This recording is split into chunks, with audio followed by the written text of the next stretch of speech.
মাহারা ছোট্ট একটি ছেলে শাহিন। তাকে ঘিরে গরিব বাবা তারা মিয়ার হাজারো স্বপ্ন। নিজে খেয়ে না খেয়ে ছেলেকে মানুষ করার লড়াই তার প্রতিদিনের। শাহিন কি পারবে বাবার স্বপ্নগুলোকে সত্যি করতে, নাকি অভাব অনটনের কুয়াশায় হারিয়ে যাবে এক নিষ্পাপ ভবিষ্যৎ? এই গল্প শুধু শাহিনের না, এই গল্প হাজারো বাবার, যারা বুকের পাঁজর কেটে সন্তানকে বানাতে চায় মানুষের মতো মানুষ।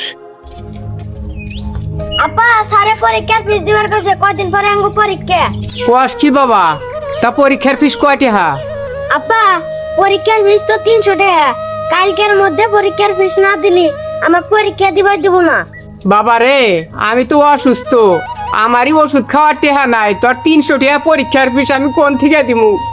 আপা আমরা তো গরিব মানুষ, তাহলে পড়াশোনা করে কি করবো? কালকের থেকে তোমাতে কামে যাবো।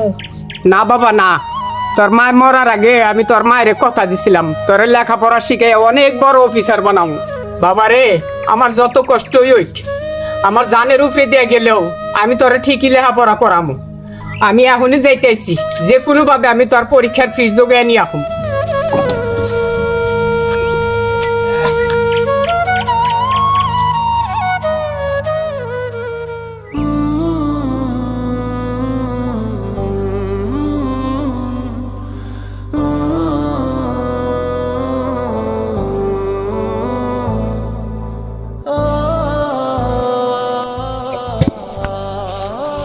কাকা কিনলো আপনার কাকা কাকা কিনলো কাকা।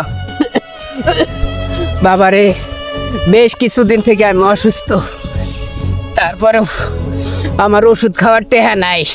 পোলাডার আবার পরীক্ষার ফিস দেওয়া লাগবো, এই জন্য এই অসুখ নিয়েও কাম করবার আইছি।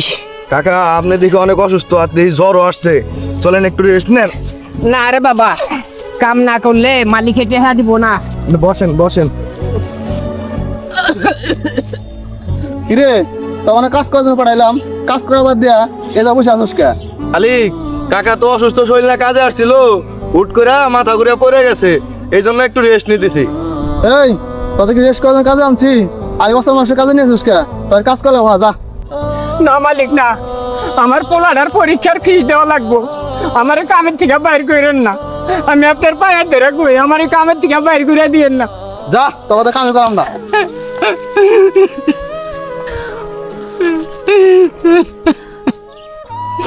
হে আল্লাহ, এখন আমি কি করবো? এই পৃথিবীতে গরিব মানুষের কোনো মূল্য নাই।